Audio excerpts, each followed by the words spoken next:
मराठी बोधकथा गावाचा उंदीर आणि शहराचा उंदीर। एका गावात आणि शहरात राहणारे दोन उंदीर चुलत भावंडे होती।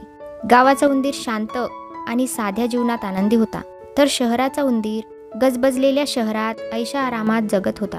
एके दिवशी शहराचा उंदीर गावाच्या उंदराला भेटायला गेला।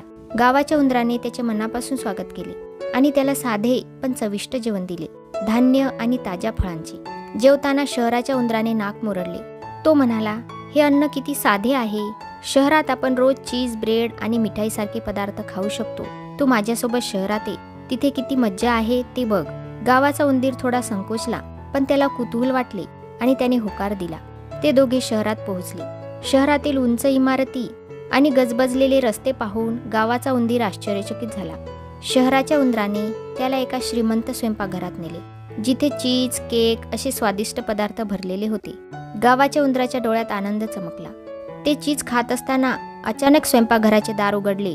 एक मोठी मांजर आत आली आणि तिने टप्पोऱ्या डोळ्यांनी पाहिले। उंदीर जागच्या जागी थबकले। तेव्हा शहराचा उंदीर त्याला भिंतीच्या एका छोट्या छिद्रात घेऊन गेला आणि ते दोघे जण मांजर जाईपर्यंत तिथेच थरथर कापत होते। मांजर गेल्यानंतर थोड्या वेळाने त्यांनी ब्रेड खाण्याचा प्रयत्न केला, पण तेवढ्यात एक नौकर आत आला आणि स्वच्छता करायला लागला। त्यामुळे उंदीर पुन्हा पळून गेले। शेवटी गावाच्या उंदराने म्हटले, अरे भाऊ, तुझं शहराचं जीवन रोमांचक आहे, पण खूप धोकादायक आहे। आमच्या गावाचं जीवन अगदी शांततेचं आहे। साधे अन्न आहे, पण त्यात खूप समाधान आहे। हे बोलून गावाचा उंदीर आपल्या गावी परत गेला आणि आपल्या साध्या आणि सुरक्षित जीवनात आनंदी राहिला।